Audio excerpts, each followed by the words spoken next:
e buscar a figura doce e amorosa de Jesus.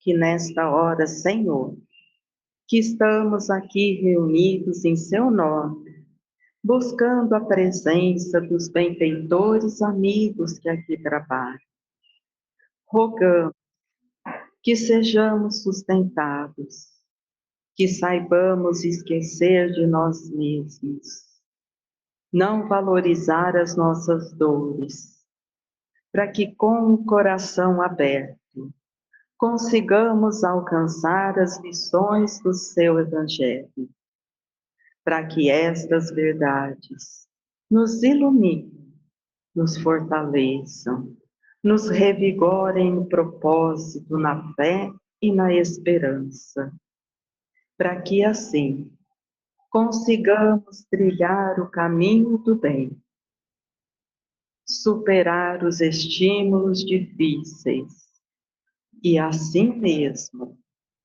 permanecermos no bem, na constância do amor, para que saibamos, onde estivermos, trabalhar em seu nome, levando estas verdades que nos guiam e orientam, que vencem as dificuldades, para que assim, logo mais, todos nós tenhamos bons frutos a colher, por agora estarmos fazendo uma nova semeadura.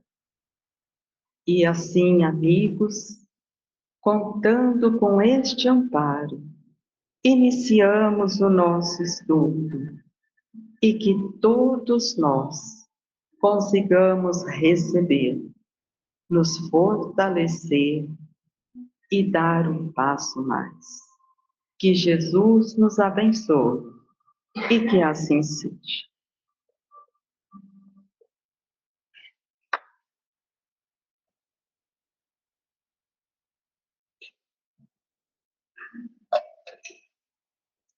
Então, nós estamos no capítulo 16, que é o capítulo Não se pode servir a Deus e a Mamon. Então, a semana passada a gente iniciou, então, esse estudo da passagem do mancebo rico. Então, a gente vai retomar para a gente seguir o nosso raciocínio. Então, aproximou-se dele um mancebo e disse: Bom mestre, que bem devo fazer para adquirir a vida eterna? Respondeu-lhe Jesus: Por que me chamas bom? Bom, só Deus o é. Se queres entrar na vida, guarda os mandamentos. Que mandamentos? Retrucou o mancebo. Disse Jesus: Não matarás, não cometerás adultério, não furtarás, não darás falso testemunho, honra a teu pai e a tua mãe, e ama a teu próximo como a ti mesmo. O moço lhe replicou: Tenho guardado todos esses mandamentos desde que cheguei à mocidade. Que é o que ainda me falta? Disse Jesus: Se queres ser perfeito, vai, vende tudo o que tens, dá-o aos pobres, e terás um tesouro no céu. Depois, vem e segue-me. Ouvindo essas palavras, o moço se foi todo tristonho, porque possuía grandes haveres. Jesus disse então a seus discípulos: Digo-vos em verdade, que bem difícil é que um rico entre no reino dos céus. Ainda uma vez vos digo, é mais fácil que um camelo passe pelo buraco de uma agulha do que entrar um rico no reino dos céus. Então, a semana passada, a gente ficou na primeira parte dessa passagem para a gente entender qual era a nossa percepção sobre o que é ser bom. Porque Jesus questionou do moço: por que você me chama de bom? E aí, de tudo que a gente foi falando, nós vimos, ó, ser bom é diferente de não fazer o mal. Para ser bom, eu preciso ter virtudes ativas e ter constância no bem. Então, a pessoa que é boa de verdade, quando ela faz o bem, sempre, em qualquer situação, diante de qualquer estímulo, seja qual for o convite, a resposta é sempre o que é dentro da lei de Deus. E a gente discutiu isso bastante, porque nós vamos também precisar diferenciar. Bom não é quem me agrada. Bom não é quem fala o que eu gosto de ouvir. Bom não é quem me atende como eu acho que deve ser. Bom é quem cumpre a lei de Deus, mesmo que isso me contrarie bastante. Mesmo que isso não vá me favorecer. O bom, ele é justo, probo, consciencioso. Ele não privilegia ninguém. Ele é simples, ele é humilde, mas ele é assim sempre. Então, é nessa constância que nós precisamos atenção para que a gente agora tenha mais clareza do que de fato é ser bom. E agora eu vou fazer um convite para todo mundo. Fui lá nesse livro, chama Primícias do Reino, é a mesma passagem, só que agora está narrado pela Amélia Rodrigues. E o que a Amélia vai fazer? Ela vai descrever a situação, porém ela vai trazer alguns detalhes mais íntimos desse jovem rico. E a gente vai fazer o esforço de se colocar no lugar do jovem rico, para a gente perceber se o que a gente sente tem alguma semelhança com o que esse jovem sentiu. Para a gente entender essa discussão que abre esse capítulo do Evangelho. Porque eu penso que se a gente lê só do jeito que está ali na passagem bíblica, às vezes a gente fala até assim, ó, ah, então, ele era rico, né? Dificuldade. E a gente não se liga muito ao que realmente está descrito. E eu acho que a Amélia, ela traz agora de um outro ponto a mesma história e facilita. Ó, ele era um jovem rapaz. Sua casa era luxuosa e seus pertences valiosos. Não lhe faltavam joias e ouro. Tinha saúde e constante companhia para festas alegres e competições esportivas. Era, no entanto, vazio o seu coração. Tinha sede de paz. Sentia-se infeliz. Melhorou, estamos começando a achar melhor o jovem. Já começou a aparecer nossas semelhanças com ele. Movido pela curiosidade, despertada pelos comentários a respeito dos maravilhosos feitos do mestre Nazareno, ele foi à sua procura. Encontrando-o à beira do lago de Genazaré, num final de tarde. Ao vê-lo, de longe, era como se reencontrasse um amigo, um celeste amigo. Mas, de onde o conhecia? Indagava-se com receio, procurando recordar-se com indizível e inútil esforço mental. Emoções inusitadas vibraram no seu ser. Desejou jogar-se ao solo, esmagado por forte constrição no peito. Vende tudo quanto tens, reparte-o pelos pobres, e terás um tesouro no céu. Vem e segue-me, disse-lhe Jesus. Sentiu-se arrebatado. Interiormente gritava: Irei contigo, Senhor, mas hesitava. Ó, de novo, aqui a gente encontra semelhanças. Ele tinha afazeres, ele tinha muitas coisas, ele gostava de Jesus, e ele queria, mas ele não queria agora. Então ele ficava nessa dificuldade, uma indecisão. Mas não é que ele não entendia Jesus, mas é que ele gostava da vida dele também daquele jeito. E ele pensava, eu preciso, deixa tudo. Por que que ele está me falando isso, deixa tudo e vem? A outra coisa que a gente precisa tentar é que Jesus não fez essa proposta para os outros. Ó, a Magdala era rica. Ele não falou para ela, deixa tudo e me segue. Zaqueu, o cobrador de imposto, tinha muito dinheiro. Ele não falou abre mão de tudo. Ele só falou para o Zaqueu, hoje eu vou jantar na tua casa. Então, essa é uma conversa especificamente com este moço, para tratar especificamente de um sentimento. Jesus não fazia isso como uma proposta geral.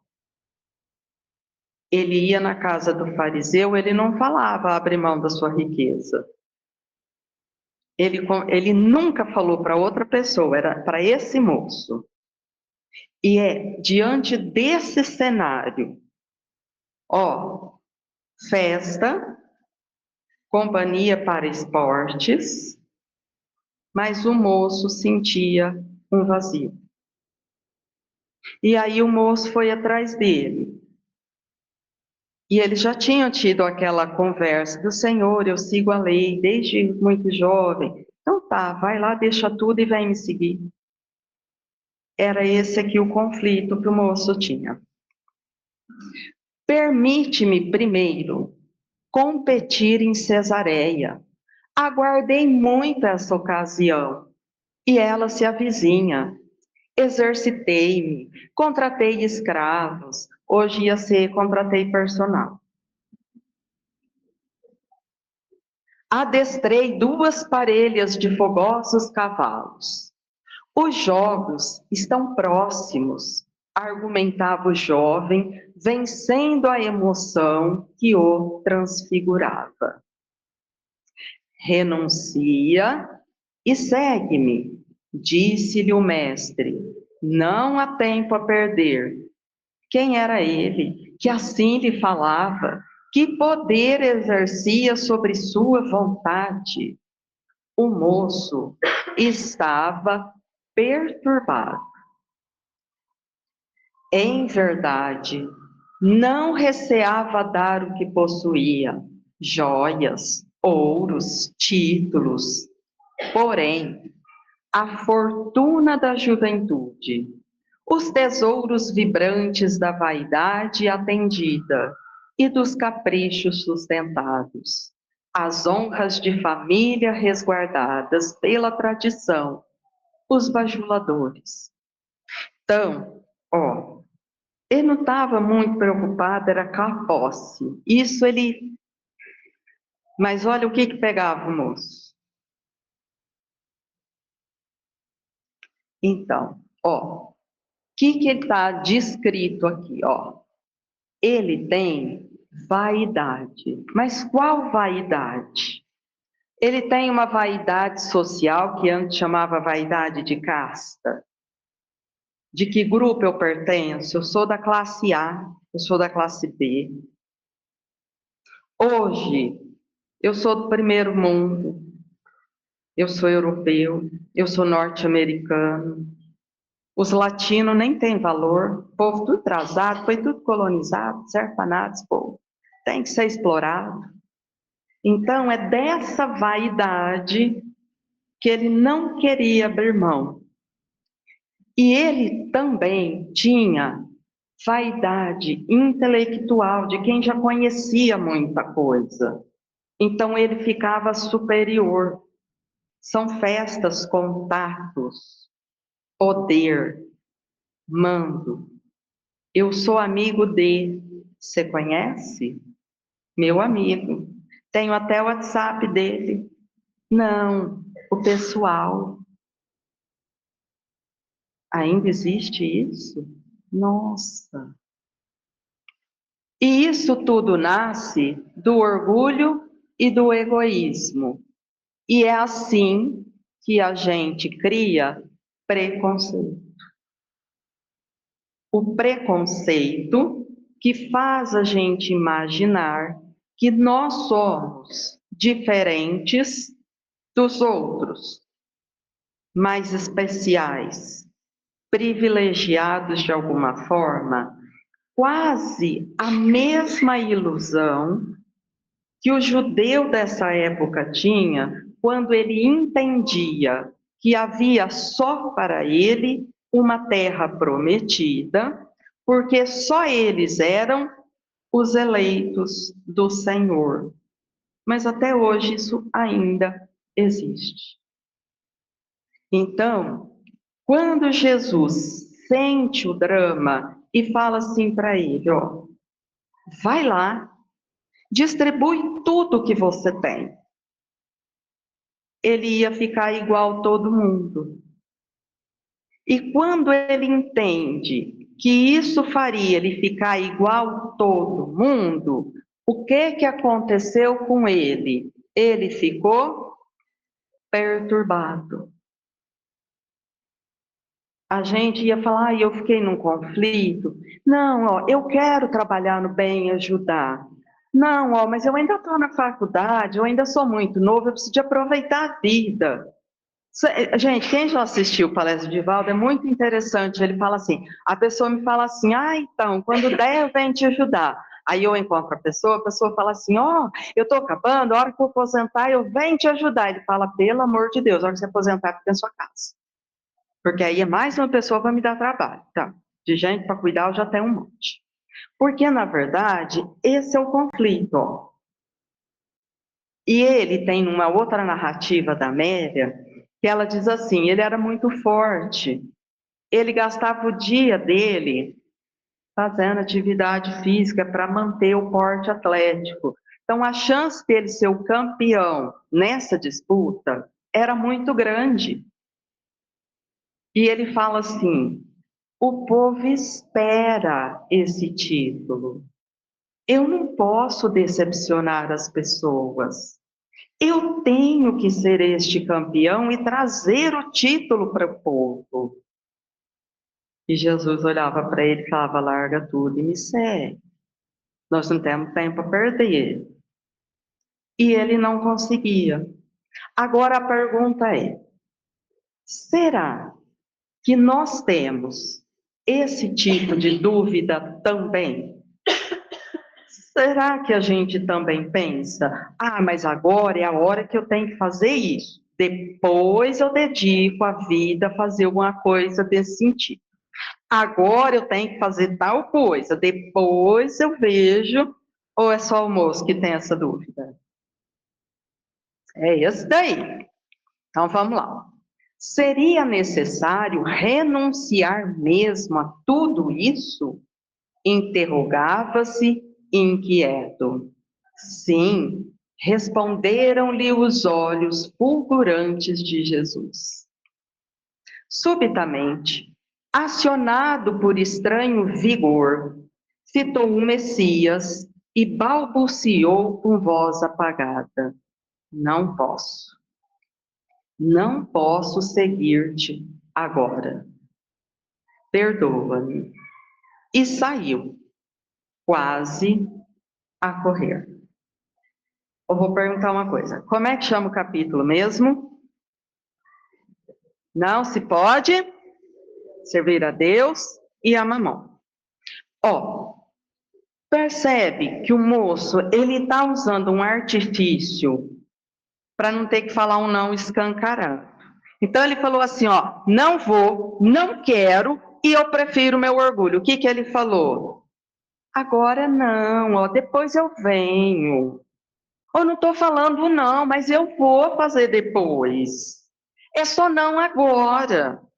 Se não dá para fazer o serviço para os dois senhores ao mesmo tempo, se eu não sigo Jesus, que representa a lei de Deus, quem é o meu senhor? Eu não tenho escolha.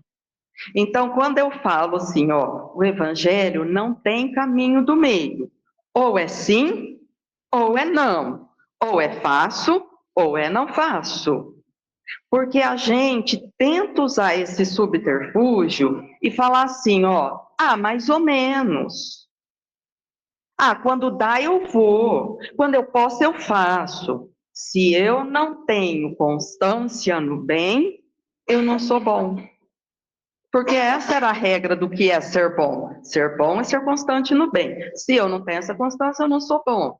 Se eu faço quando dá, quando não me atrapalha, a hora que eu tenho vontade, eu ainda não sou bom. Eu não tenho isso como uma conquista. Eu vou de acordo com o que está aqui externamente, se me interessa ou não. E isso é importante porque nós estamos depois do capítulo que tratou do que é preciso para ser salvo. Ser salvo, eu preciso me transformar. Eventualmente eu faço bem, eu não sou bom. Por quê? Porque se eu faço eventualmente, significa que às vezes eu faço o mal. Vê a frase, ó. Eventualmente, eu não me aproprio das coisas alheias. Vocês vão me classificar como mesmo? Quem eventualmente não se apropria é uma pessoa honesta. Não, porque o fato de ter a garantia que em alguns momentos ela vai se apropriar, já está classificada. Mas como eu tento usar o subterfúgio, eu tento amenizar e falo, olha, eu não vou te ajudar agora, mas depois, ó, é não fazer. E acabou. Ponto. E é essa clareza que eu preciso para entender o lugar. Uma semana depois, nos festins de Cesareia, em uma manobra menos feliz, um carro de corrida vira e um corpo tomba na arena, despedaçado pelas patas velozes em disparada. O moço rico sente as entranhas abertas, suor e sangue cobrem-lhe o corpo. Entre as névoas que lhe sombreiam os olhos, parece ver o mestre Nazareno e tem a inebriante impressão de escutá-lo. Renuncia a ti mesmo, vem e segue-me. Essa era a história do moço. Ó, de novo, vamos entender o contexto. Porque eu não posso me impressionar aqui, porque o moço morreu. Morreu, morreu, morreu.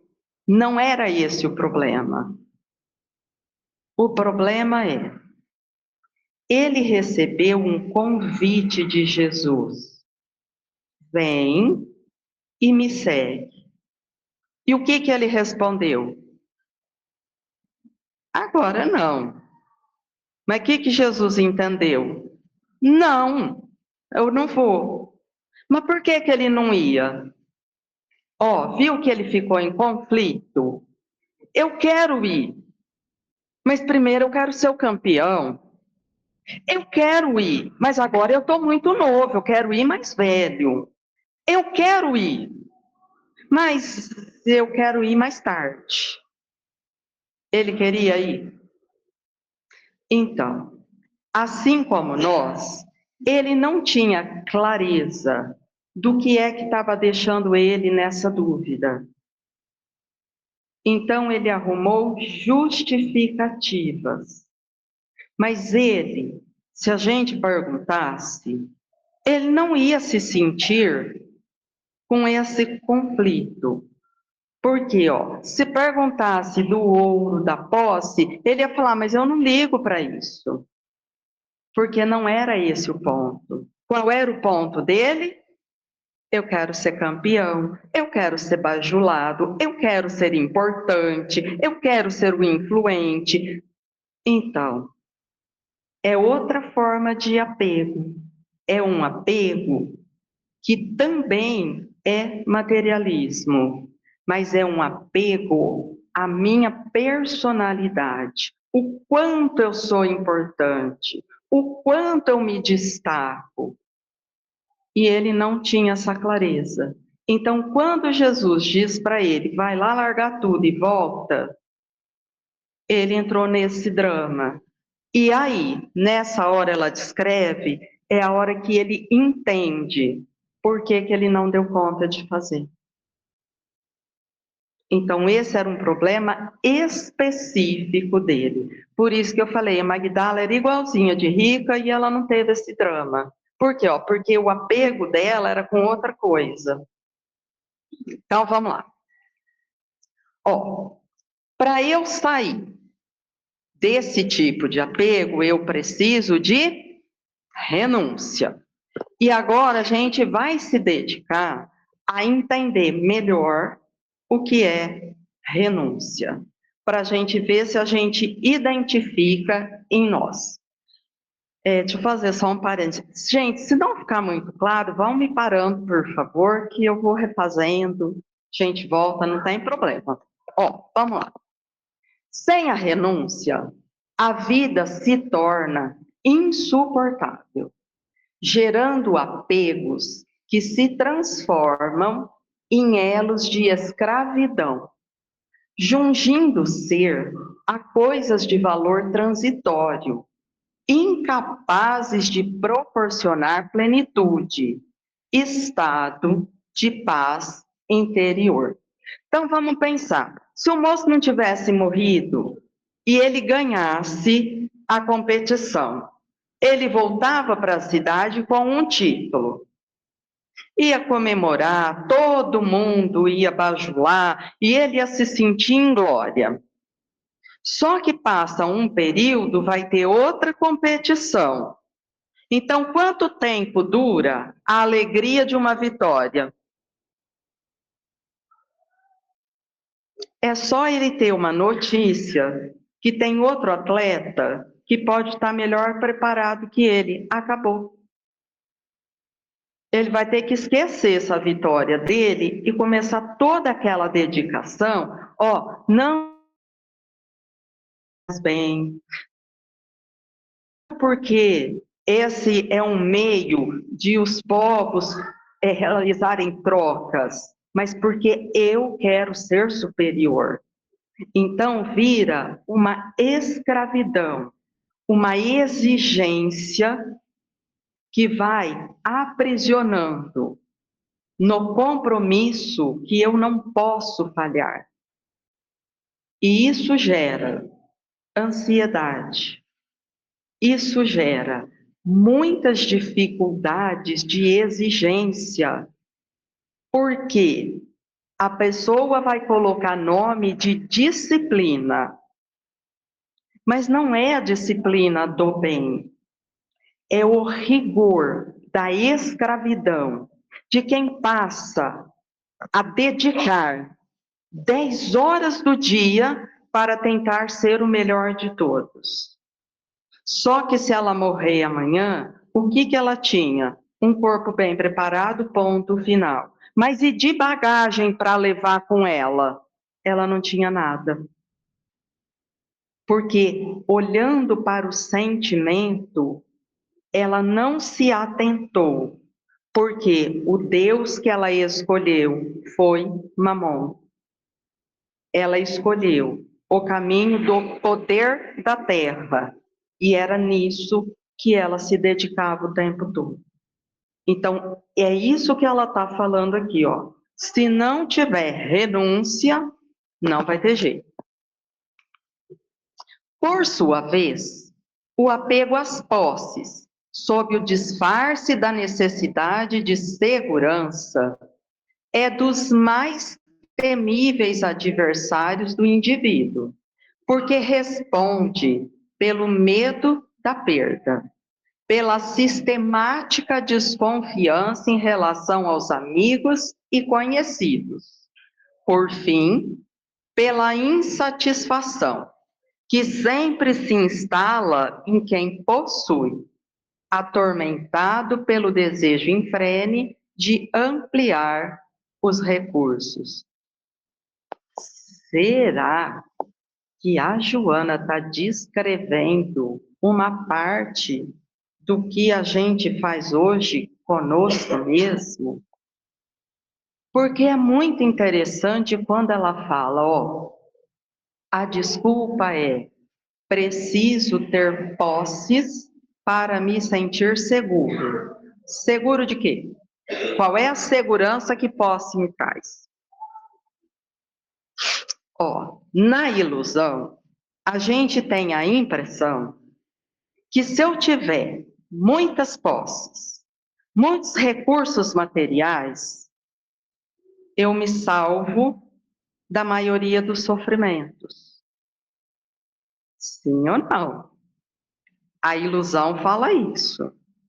A realidade vai acontecer assim? E não vai. Mas na nossa ilusão, a gente associa ter posse com garantia. E ela fala, ó, que aí eu vou guardando, e quanto mais eu vou guardando, mais eu acho importante ter mais guardado. E aí eu começo a desconfiar. Porque se fulano souber que eu tenho, e ó, já vai beirar para pedir emprestado. Nossa, não gosto de falar, não. Deixa isso quieto. Não fala não que você tem, porque ó, os outros ficam de olho. O povo é tudo invejoso. Ó, por quê? Eu estou começando a desconfiar de todas as pessoas. Qual é o valor que eu estou dando para essa posse? E sem perceber, ela está fazendo um domínio. E a gente não pode mentir, vamos tentar ser sincero pelo menos para a gente. Quem tem posse, gasta mais tempo calculando ou mais tempo rezando? Não precisa responder. Há quem facilmente se desprende de determinados objetos, adotando a generosidade no intercâmbio fraternal, mas tem terrível dificuldade de ceder quando se trata de valores apaixonantes, caprichos, ponto de vista, orgulho. Então, isso é importante, por isso que eu falei, olha, ele começou pelo mancebo, ó. Então, o ouro dele ele ia dar, porque às vezes a gente fala, tudo que é meu, eu distribuo, eu não me importo. Se a pessoa me pedir, eu dou. Então, ó, eu não estou falando de apego material, mas muitas vezes eu vou brigar com alguém por defender um ponto de vista e não vou conseguir ceder, compreender que ela pensa diferente. Eu vou levar até as últimas consequências. E vou falar assim, ó, porque eu leio, porque eu me informo, porque eu sei. Essas pessoas se informam aí, não sei em que fonte, quer ficar falando, ó. E eu tô falando isso como se eu tivesse e aquela pessoa fosse uma ignorante. Mas eu não estou percebendo que eu tenho apego intelectual. Eu sei mais. E isso é outra ilusão. Porque eu posso saber mais que meia dúzia de pessoas. Mas se eu considerar pessoas, cientistas, o que eu sei perto delas? Se eu considerar espíritos que já estão no mundo feliz, que já avançaram, o que eu sei perto deles? Ou seja, o que eu sei é muito relativo. Então, se eu pensar racionalmente, eu não teria motivo para me envaidecer pelo que eu sei, porque o que eu sei é bem pouco. Mas é isso que ela está falando. Às vezes nos chama a atenção a pessoa do apego material. E isso não é só o que importa, porque esse outro apego é tão problemático quanto. Eu dei uma falhada aqui, porque assim, apego material, a gente fala muito do avarento, aquela pessoa que tem, e ela tem, e é tudo dela. Mas o outro, ele também é problemático, aquele que dá tudo que tem. Por quê? Porque a gente tem dois extremos de dois irresponsáveis. Um porque retém tudo e o outro porque desperdiça tudo. Os dois são problema. Então eu também preciso ter cuidado com essa história do vou dando sem critério.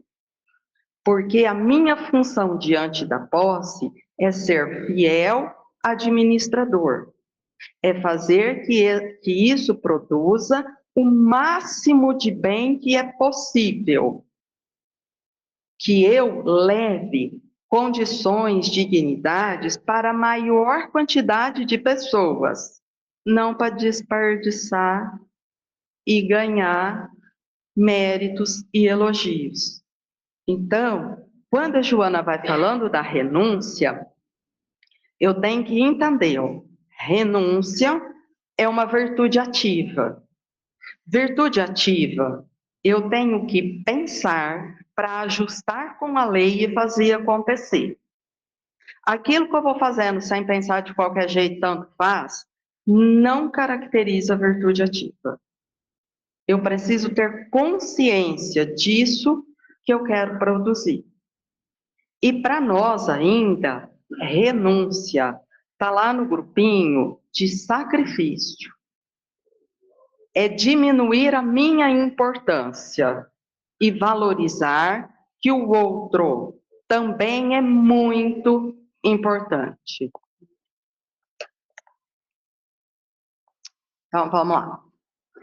Então, isso aqui é apego. Mas qual apego?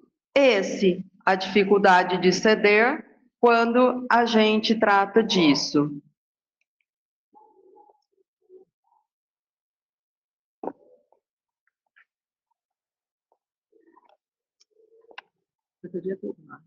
Pessoas bondosas, sob um aspecto, às vezes, surpreendem pelo rigor do temperamento que não desculpa, não esquece ofensas, mantém ressentimentos, cultiva o ódio, anela por desforço.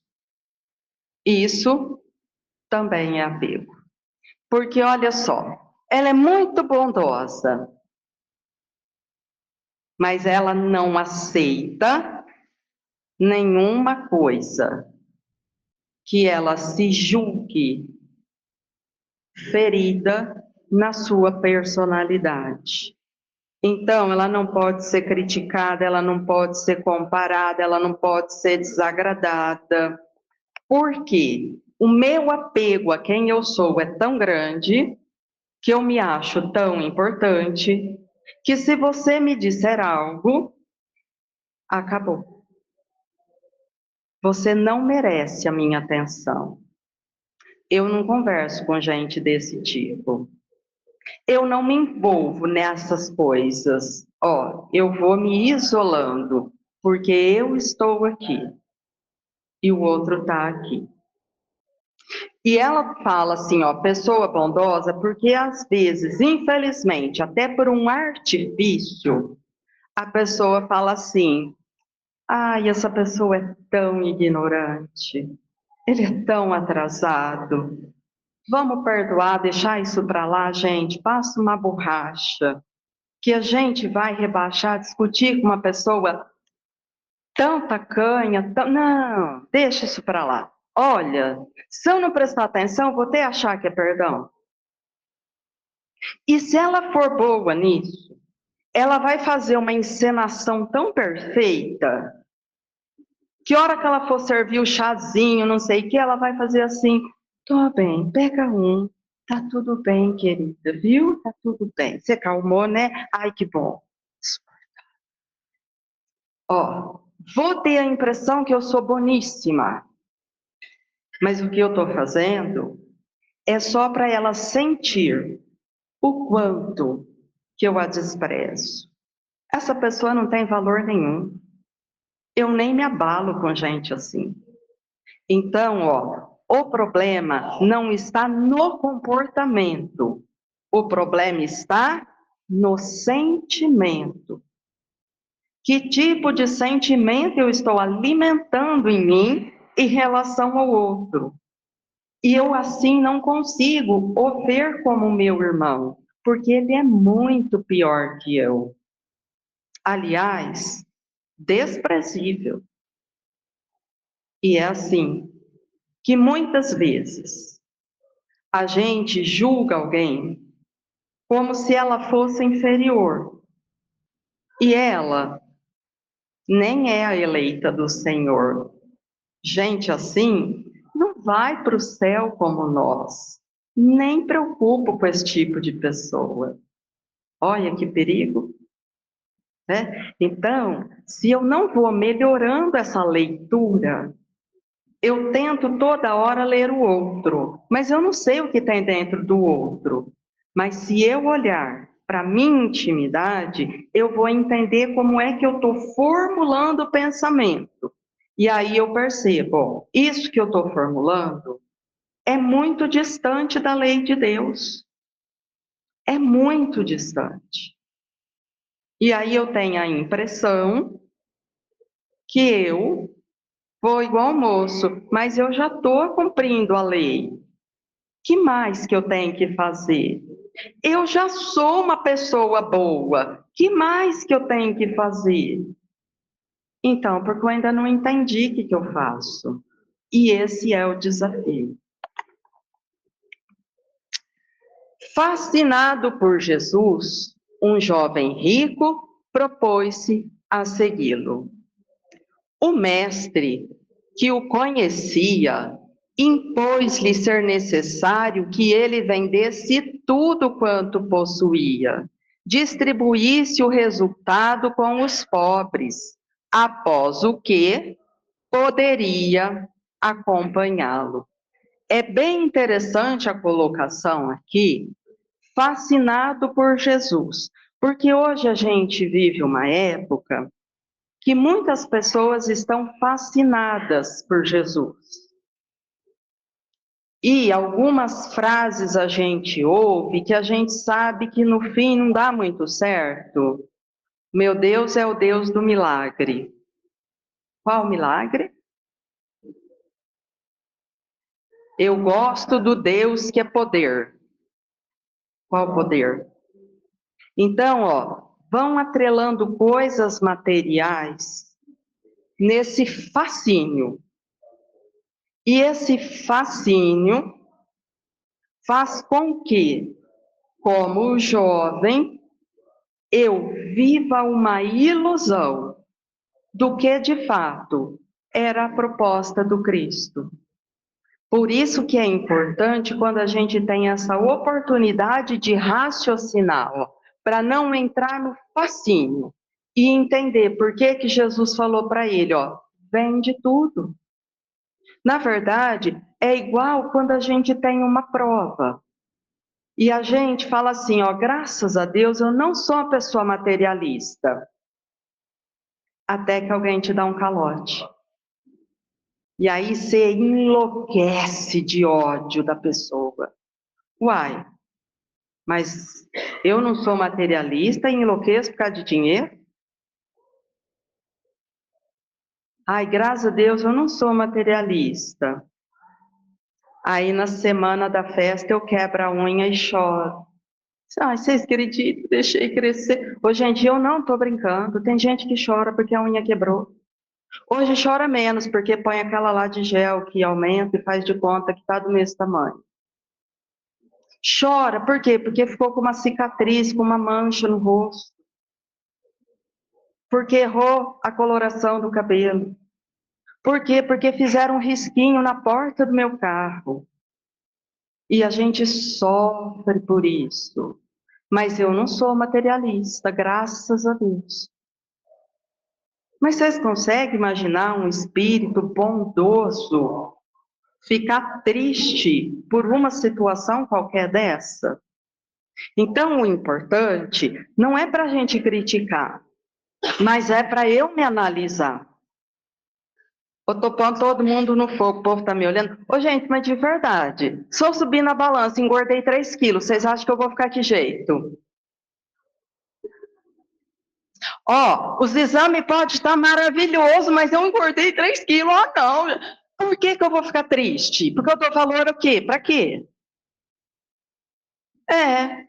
Então, de verdade, a gente dedica mais tempo para contar caloria do que para rezar. E, infelizmente, é uma realidade. Agora, se eu mentir para mim, vai parecer que eu não sou materialista. Aí, a hora que eu morrer, eu vou estar igual o jovem. Vai parecer um monte de balancinha, com as colherinhas de medir arroz. Eu vou falar, ai, gente, quanto tempo que eu perdi com isso? Para que eu fiz isso na minha vida? É, é. Não quero dizer com isso que é para vocês comer tudo que vocês estão com vontade. Vocês equilibram, que equilíbrio faz parte da vida. Mas eu preciso entender, ó, por que engordar me abala, riscar meu carro me abala, e eu não voltar a conversar com uma pessoa da minha família, eu falo, ah, não, ela é chata, não vou conversar mesmo não, Deus me livre. Ó, eu não importo com reconciliar com alguém o tanto que eu me importo com abalo material. Então, por que que eu dou um valor tão diferente para essas coisas? E se isso não for materialismo, é o quê? Então, é nesse sentido que agora eu preciso ver que parte de mim identifica com esse jovem. Porque senão o meu contato com Jesus vai ser isso. Ó, vai lá, desfaz das coisas material e vem. Ai, Senhor, mas precisa abrir mão de tudo. Não, não é que precisa. É só para você entender que não pode ser escravizada por tudo. Senão você fica perdida. Reflexionando, o moço deu-se conta de que tal esforço não lhe era demasiado.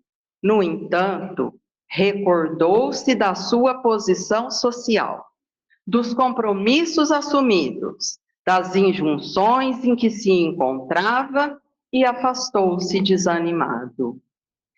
Treina a renúncia total, iniciando com as coisas de pequena monta. Liberta-te de alguma posse, transfere recursos que te sobram, doa excessos e te habilitarás a ofertar também o necessário, preparando-te para a renúncia a ti mesmo, responsável pela tua libertação de tudo e de todos. Então, isso é para a gente pensar essa semana. O que seria o nosso desafio em renunciar? Então, ó, se para mim tanto faz doar meus bens, não ligo, ó, esse não é o meu ponto. Mas qual é o ponto que ainda me traz uma necessidade de estar vigilante para abrir mão e falar, ó, disso eu preciso abrir mão do meu ponto de vista, da minha personalidade para fazer um benefício a outro. Então, esse vai ser o desafio da semana para nós. Tudo bem? Alguma pergunta? Nada? Tudo certo. Então, tá bom. Ou a gente entendeu tudo ou a gente entendeu nada, mais ou menos assim.